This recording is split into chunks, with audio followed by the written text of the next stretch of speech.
Welcome to another episode of our brand new series that we have been going through a number of Islamic arguments, countering those arguments, trying basically to refute those arguments, but at the same time offering a lot of sources and tools to counter them, sometimes even using Islam's own sources, sometimes from the Hadith tradition, sometimes from the biography of Muhammad, sometimes from writing outside of that by other prominent Muslims. We cover things like the claim the Quran is preserved, for instance. We will be covering things related to the rapid growth of Islam. But today we are going to focus on a specific argument that has to do with basically the idea that Muhammad, the Prophet of Islam, performed miracles, which I can tell you right now, as a former Muslim who studied the Quran, usually the Quran is considered to be the only miracle for Muhammad. But with me here today to address this particular argument that is extremely interesting is Dr. David Woods, who's been with me throughout these series. David, welcome.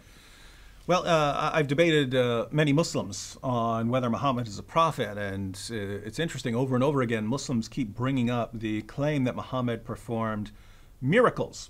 And this is to show Jews and Christians that Muhammad is in the same line of prophets that we find in the Bible. So if we go to the Old Testament, we find prophets like Moses performing miracles, like parting the Red Sea.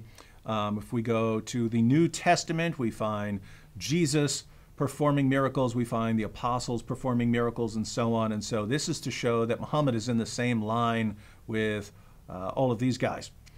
And if Muhammad did perform miracles, that would be something that we would need to consider as evidence for Islam. And when we look at the Muslim sources, we find in the Sirah and in the Hadith, Muhammad performing miracles. We find him shooting water out of his fingertips when his followers were thirsty. He could miraculously provide food for his followers. Right. But we have to be somewhat skeptical of sources because of their dates, right? Muslims, Christians, we don't just believe things just because they're written down somewhere, right? We have to consider the sources. Now, when we talk about these sources, the earliest source that talks about Muhammad's miracles is Ibn Ishaq, Sirat Rasulullah, and that's written more than a century after the time of Muhammad. And that's a book that most Muslims I talk to don't even say they don't believe in. They say don't quote that book to us because I'm quoting things like the satanic verses. Simply because and part of it also were lost as well. And so they tell me don't quote that book. Okay. So what source do we go to talk about Muhammad's miracles? Well, they say we have to go to Sahih al-Bukhari and Sahih Muslim. But these were written 2 centuries after the time of Muhammad. So you're talking about 2 centuries to invent things. And we know that Muslims had very good reasons to invent stories. They're going around, they're interacting with Jews and Christians, and over and over again, Jews and Christians were asking the Muslims, what miracles did your prophet perform? Correct. And what did Muslims say? Well, at first they're saying the Quran. Look at this awesome, miraculous Quran. And Jews and Christians did not take that seriously at all. Again, they have miracles like Moses parting the Red Sea, and then they have Muslims look at this lovely Arabic script, right? What kind of miracle is that? So Christians and Jews were not impressed with this. And so by the time you get to Ibn Ishaq and Sahih Muslim and Sahih al-Bukhari and so on, suddenly you have all these miracle stories. So we would have to be skeptical. We would have to be skeptical already just by the late date of the sources, especially when Muslims had every reason to invent stories about Muhammad performing miracles. And don't forget, the entire reason for putting the Hadith into written collections was that there were so many false stories circulating about Muhammad, right? Bukhari, the great Hadith collector Bukhari, had to go sifted through literally hundreds of thousands 600,000 of stories. He went through hundreds of thousands of stories to get to what he considered the most reliable, the most authentic. Which is 7,000 only. So most of it he regards as fabrication. So these stories grow up in an atmosphere where Muslims are inventing all kinds of false things about Muhammad in order to justify their positions. So this is the community that says, oh, and by the way, he performed miracles. We're making up stories, we're lying about all kinds of things, and Muhammad performed miracles. Very difficult to take that seriously. That's correct. But there's an even bigger problem for Muslims, namely the Quran over and over again talks about Muhammad being asked why he couldn't perform miracles. And the response is never, what are you talking about? Muhammad's performing miracles all the time. What are you talking about? He's performing miracles all over the place. Let's look at what the Quran says. We'll go through several passages where people during Muhammad's time, this is how we know that Christians and Jews were challenging Muslims as the Muslims went out and preached, because even when Muhammad was preaching himself, people are constantly challenging him. Why can't you perform a miracle? Why can't you do anything miraculous that might make us believe in you? So let's read through some of the passages on what the Quran says about this. So chapter 6, verse 37 of the Quran, and they say, the unbelievers say, why has not a sign been sent down to him from his Lord? Say, surely Allah is able to send down a sign, but most of them do not know. Notice, why hasn't a sign been sent down? Well, Allah is able to. Well, we would all agree that God can send signs. The question was, why doesn't he send down one for Muhammad? Notice, if Muhammad had been performing miracles, and they ask, why has a sign not been sent down to him from his Lord? The appropriate response would have been, what are you talking about? He just did a miracle last week. There were like 80 people who saw it, exactly. Something like that. It will be reported. But over and over again, this is what we find. Let's look at Surah 10, verse 20. And they say, why is not a sign sent to him from his Lord? Say, the unseen is only for Allah. Therefore wait. Surely I too, with you, am of those who wait. So why doesn't a sign come to Muhammad? Why doesn't Muhammad have a miracle? Because the unseen things are only for Allah. We don't know why he doesn't send a miracle. Again, if Muhammad had been performing miracles, why not? Oh, by the way, Muhammad performed miracles all the time. Why do you guys keep asking for miracles when he's been performing so many? Surah 11, verse 12. Then it may be that you will give up part of what is revealed to you, and your breast will become straightened by it, because they say, why has not a treasure been sent down upon him, or an angel come to him? You are only a warner, and Allah is custodian over all things. So why hasn't a miracle come down upon Muhammad? Because Muhammad is only a warner. Surah 13, verse 7. And those who disbelieve say, why has not a sign been sent down upon him from his Lord? You are only a warner, and there is a guide for every people. Surah 13, verse 27. And those who disbelieve say, why is not a sign sent down upon him by his Lord? Say, surely Allah makes him who will go astray, and guides to himself those who turn to him. Surah 17, verse 59. And nothing could have hindered us that we should send signs, except that the ancients rejected them. And we gave to Samud, the she-camel, a manifest sign, but on her account they did injustice, and we do not send signs but to make men fear. Notice this part right here. It says, nothing could have hindered us that we should send signs, except that the ancients rejected them. So why doesn't Muhammad have a miracle? Why doesn't Allah give a miracle to Muhammad? Because others rejected him. Others rejected them, so therefore Muhammad doesn't get one either. By the way, using this argument, I am a prophet. Yeah. And I'm not going to bring any signs to you because others have already rejected signs. Other people rejected it. And so you're a prophet after Muhammad, using the same reasoning. Absolutely. And therefore Islam is false because you're a prophet after Muhammad. All right, one more. Chapter 29, verses 50 to 51. And they say, why are not signs sent down upon him from his Lord? Say, the signs are only with Allah, and I am only a plain warner. Is it not enough for them that we have revealed to you the book which is recited to them? Most surely there is mercy in this and a reminder for a people who believe. So here we have, why are not signs sent down upon him? Signs are only with Allah. Muhammad is only a warner. And isn't the Quran enough? Isn't the Quran enough of a miracle for you? That's correct. So, and notice the theme. I'm just a warner. I'm just a guide. I'm just a warner. That's it. Anyone can do this job, by the way, to warn people. Yeah. And following this reasoning, isn't every Muslim who preaches the Quran to us a warner? Yeah. Exactly. So over and over again, in the Quran itself, people are challenging Muhammad. Jews are asking him, Christians are asking him, unbelievers are asking him, polytheists are asking him, the idolaters are asking him. Everyone's, why doesn't this guy have any miracles? And over again, I'm just a warner, I'm just a warner, I'm just a warner. Never, what are you talking about? Why do you guys keep asking the same question over and over again for years when I've been performing miracles all along, as we find in the Hadith? Well, a couple things here. Muslims should realize they have to be skeptical, even about their most trusted collections now, right? Correct. So even stories about Muhammad performing miracles in their most trusted sources of stories about Muhammad, those passed Bukhari's criterion for an authentic narration. They passed Imam Muslim's criteria for an authentic narration. And we know the stories are false because they contradict even the Quran. Even the Quran doesn't support these stories. That means your most trusted stories are in doubt. Even those were the best of the best, right? They go through hundreds of thousands to get down to the best, and even the most reliable can't be seriously trusted. So, Muhammad couldn't perform miracles, and this is the only one. And the reasons for Allah not giving another miracle apart from the Quran is that other people had rejected them. Absolutely, brother. And it's really baffling to me that Muslims will even want to argue about miracles using the hadith. Why not the Quran? Mm-hmm. The Quran was around the time of Muhammad.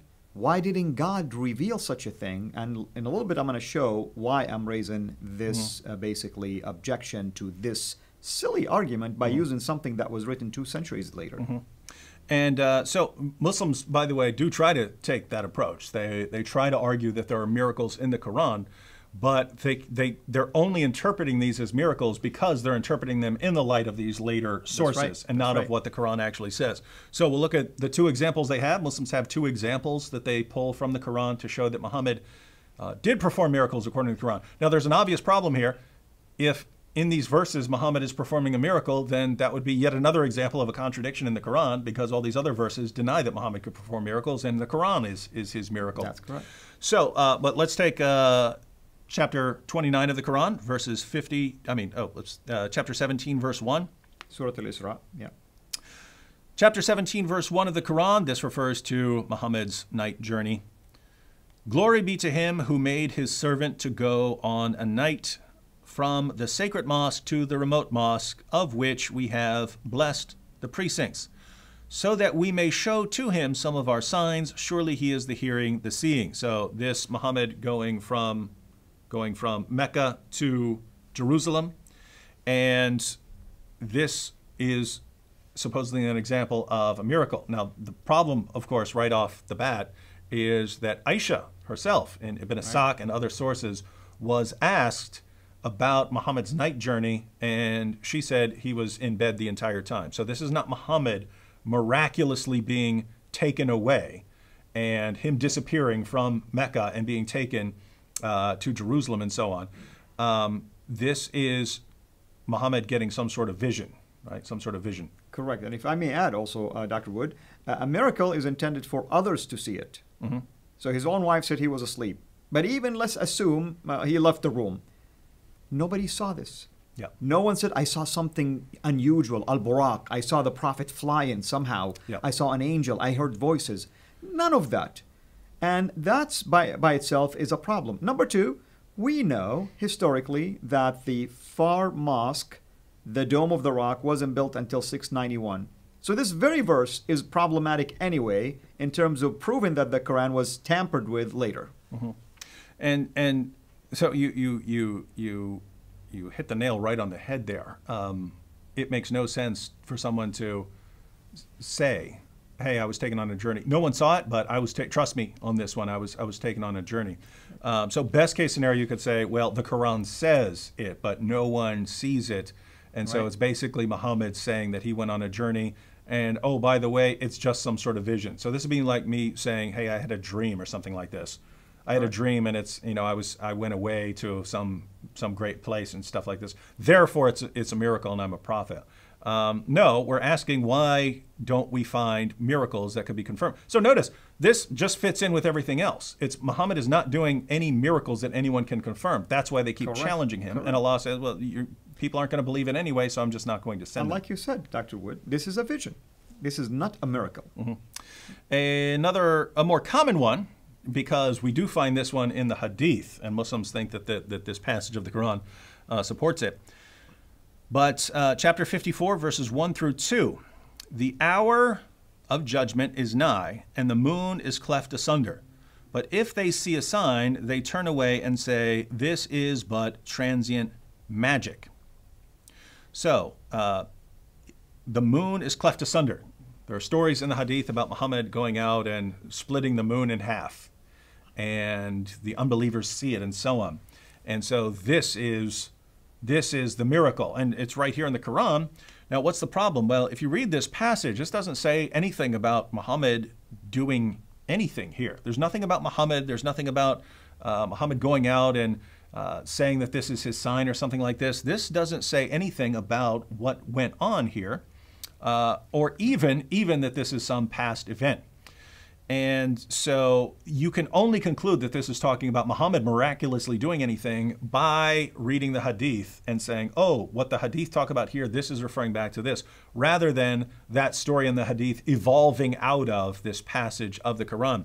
And even in Muslim commentaries, we find that there are multiple interpretations of this verse which don't involve Muhammad doing anything miraculous. So this is Yusuf Ali's Quran, right? And he adds 3 interpretations of here. He says that maybe they're all true. And he does believe that this refers to Muhammad miraculously splitting the moon.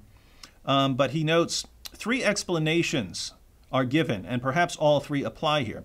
One, that the moon once appeared cleft asunder in the valley of Mecca within sight of the Prophet, his companions, and some unbelievers. 2, that the prophetic past tense indicates the future, the cleaving asunder of the moon being a sign of the judgment approaching. That's actually what it sounds like to me, that it's referring to a future event. And notice the hour, event, exactly. Yeah, the hour is near and the moon is cleft asunder, exactly. Right? So he acknowledges that is, so the prophetic past tense indicates the future, the cleaving asunder of the moon being a sign of the judgment approaching. And 3, that the phrase is metaphorical, meaning that the matter has become clear as the moon. Now, he believes, based on people, if they see a sign, they turn away and say, this is but transient magic. So the unbelievers are denying the miracle. But notice, it says, if they see a sign. If they see a sign. That fits in perfectly with the other passages of the Quran. People in the past didn't believe in it, so even if I showed you a sign, you're not going to believe it, and so on. Correct. So even if this were talking about Muhammad's time, it would be saying if they did see a miracle, they would still turn away. Right. But as far as this sort of language here, you even find it in other passages of the Quran. So I'll start off reading the beginning of Surah 75 here. Allah says, I do call to witness the resurrection day, and I do call to witness the self-reproaching spirit. Does man think that we cannot assemble his bones? Nay, we are able to put together in perfect order the very tips of his fingers. But man wishes to do wrong even in the time in front of him. He questions, when is the day of resurrection? At length, when the sight is dazed, and the moon is buried in darkness, and the sun and moon are joined together, that day will man say, where is the refuge? Notice this, the moon is buried in darkness, the sun and moon are joined together. The Quran uses this kind of language over and over again. So when it's talking about the moon being cleft asunder, and it says that this is a sign of the approaching judgment and so on, the judgment is near, it sounds like that's referring to apocalypse, not something that's happening during the time of Muhammad to confirm his prophethood. But I mean, at the end of the day, there's not one word about Muhammad doing anything. That's correct.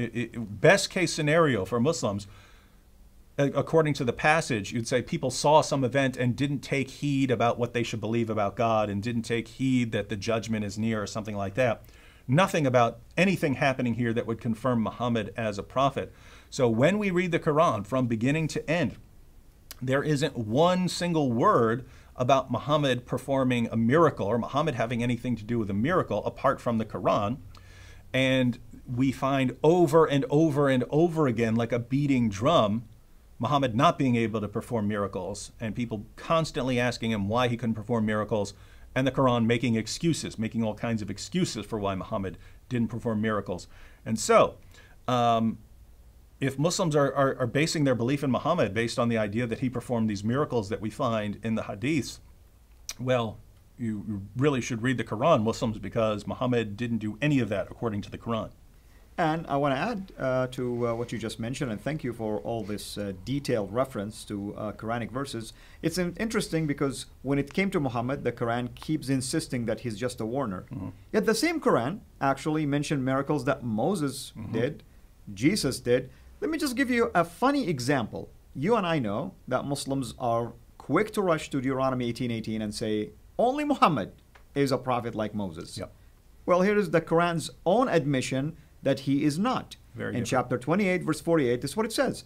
Yet when the truth come to them from ourselves, they said, why has he not been given the like of that Moses was given? Which is what? Signs. But did they not disbelieve also in what Moses was given aforetime? In other words, just because the others rejected Moses' sign, I'm not going to give you any. This would have been a perfect opportunity for Muhammad to show that he is indeed a prophet like Moses. What about our Lord Jesus Christ? Even the Quran acknowledged that Jesus himself and his mother, both of them were a sign. And then Jesus himself also long after the ancients had been rejecting other miracles of other prophets. Exactly. And God still kept sending people miracles. Exactly. Why? Because the people who are there are different people from the ones who had rejected the miracles. And many people did believe in Jesus because of his miracles, even though other ancient people rejected miracles. And I'm going to play the devil's advocate here. I'm going to pretend now I am this Muslim that heard you make this argument. I'll say, well, God usually sends prophets to specific times, and therefore the prophet will use miracles that are only applicable to their time. And Muhammad used the Quran because poems and basically, the linguistic, style of the Quran would have been the perfect counter effect for that. And you're not just making this up. We hear this from Muslims, right? Yeah, we hear this from Muslims. That's the miracle of the time. Well, guess what? If that's the miracle of the time, why do we read over and over again in the Quran people saying, why doesn't he have a sign? Why doesn't he have a sign? Why doesn't he give a miracle? Exactly. Why doesn't he give a miracle? This shows that the unbelievers, whether Jews or Christians or polytheists, didn't view this as a miracle. And in fact, when we look at the Muslim sources, we find many of them ridiculing this idea that Muhammad's revelations are what confirm that he's a prophet. So history shows that people didn't take this argument very seriously. Yes, he apparently won some followers early on who were impressed by his revelations, but that's not how Muhammad won lots of followers, right? When he fled Mecca, he did not have many people. It was only later on when his message changed to, join me, fight the unbelievers. If you die in battle, you go to paradise and get your virgins. If you survive, then you split up the war booty. We'll divide up the female slaves and all their property and so on. That's when Muhammad started winning tons of followers. So as far as the people of his time, very few people found this argument impressive. Exactly. Well, thank you, brother, as always. We appreciate your efforts. Can you give our audience just a hint of the next argument that we'll be addressing? Well, you mentioned earlier on the argument from Rapid Growth. So next time we could go over the argument that Islam must be true because it's growing so rapidly. Islam's the fastest spreading religion, so it must be the truth. Wonderful. Well, hopefully everyone is enjoying this series, and as I always say, I pray that if you are a Muslim who is watching this, that you would go and examine these sources that we've given you, all the references from the Quran and other sources like the Hadith or the biography of Muhammad, and also the Bible as well.